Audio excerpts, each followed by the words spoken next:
Good morning बच्चों। आज हम पढ़ेंगे पौधे के भाग एवं उनके कार्य। आपने अपने आसपास पौधे और पेड़ तो देखे ही होंगे। ओके, तो कुछ पेड़ पौधों के नाम सोचिए। ओके,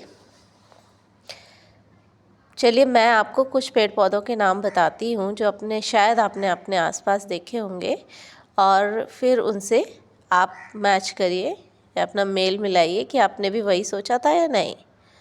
पालक, आजकल आप पालक देखते होंगे उगता हुआ, मेथी, आलू के पौधे, लहसुन, आम का पेड़ आपने देखा होगा, अमरूद का पेड़ देखा होगा, और सरसों का पौधा, वेरी गुड, सरसों का पौधा देखा है। ऐसे ही बहुत सारे पेड़ पौधे हमारे आसपास उगते हैं और हम उन्हें डेली देखते हैं। ये भी हम जानते हैं कि उन पेड़ पौधों में हमें कौन सा रंग मेनली दिखाई देता है, ग्रीन कलर। जो बाहर से, क्योंकि ग्रीन पत्तियां होती हैं तो इसलिए पेड़ पौधे ग्रीन दिखाई देते हैं।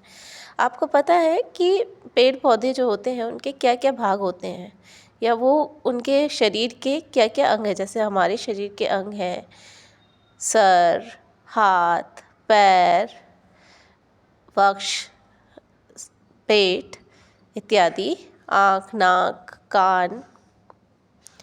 इसी तरह से पेड़ पौधों के भी शरीर के अंग होते हैं। जो आपको बाहर से दिखाई देते हैं वो क्या क्या हैं? वेरी गुड, पत्ती, तना, फल, फूल, वेरी गुड, और भी कुछ, वेरी गुड, हाँ, फली, फली भी हम देखते हैं।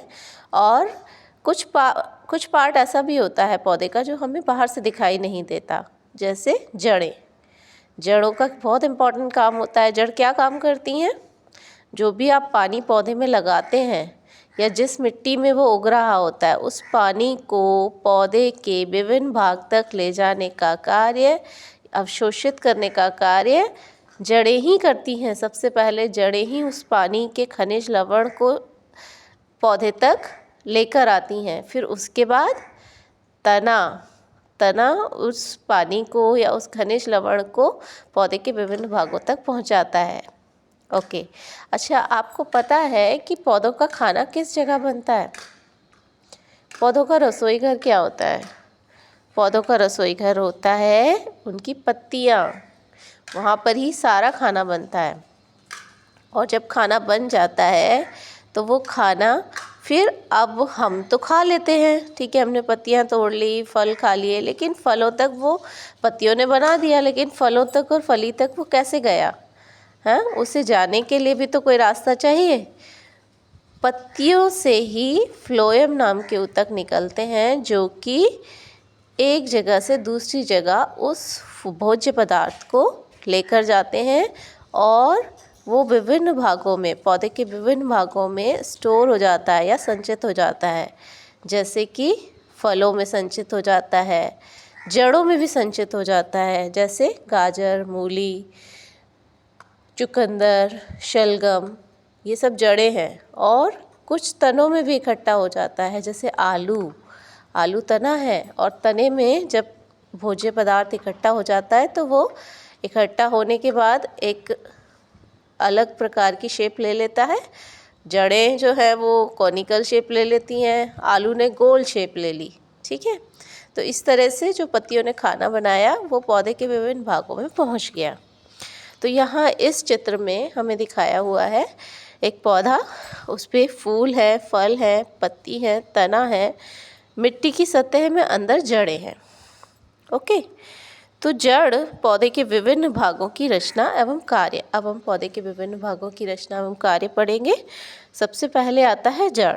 जड़ भूमि के नीचे पाई जाती है। इसकी सतह पर छोटे छोटे रोए पाए जाते हैं जिन्हें हम क्या कहते हैं? मूल रोम। क्या कहते हैं? मूल रोम। जड़ों का क्या काम होता है? एक तो मैंने आपको बता ही दिया कि पानी और खनिज लवण को पौधे के विभिन्न भागों तक ले जाने का कार्य जड़ों का होता है।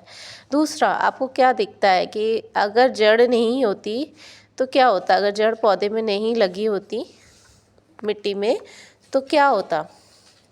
पौधा गिर जाता। Very good. क्योंकि पौधे को जो फाउंडेशन देती हैं वो जड़ें मिट्टी को पकड़ के रखती हैं और पौधे को होल्ड करके रखती हैं। तो जड़ पौधे की क्या होती है? नींव होती है, फाउंडेशन। यदि हम किसी पौधे को भूमि से बाहर निकाल लें तो हमें ताकत लगानी पड़ती है, ऐसी आसानी से नहीं निकल जाएगा। और वो ताकत क्यों लग रही है? क्योंकि वो उसे मिट्टी में होल्ड किए हुए है। ऐसा इसलिए होता है क्योंकि जड़ मिट्टी के नीचे रहती है और पौधे को मजबूती से जमाए रखती है। मूल रोम द्वारा ये मिट्टी जल एवं पोषक पदार्थ अवशोषित करती है और ये जड़ के मुख्य कार्य हैं। जड़ मिट्टी से जल और पोषक पदार्थों को अवशोषित करती है। जड़ पौधे को भूमि में जमाए रखती है। दो काम आपको मेनली हो गए, एक फिजिकल हो गया और एक केमिकल हो गया। ठीक है, फिजिकल तो ये हो गया कि वो होल्ड करके रखती है। केमिकल ये हो गया कि आपका वो वाटर को और मिनरल्स को पौधे के विभिन्न भागों तक लेकर जाती है। ओके।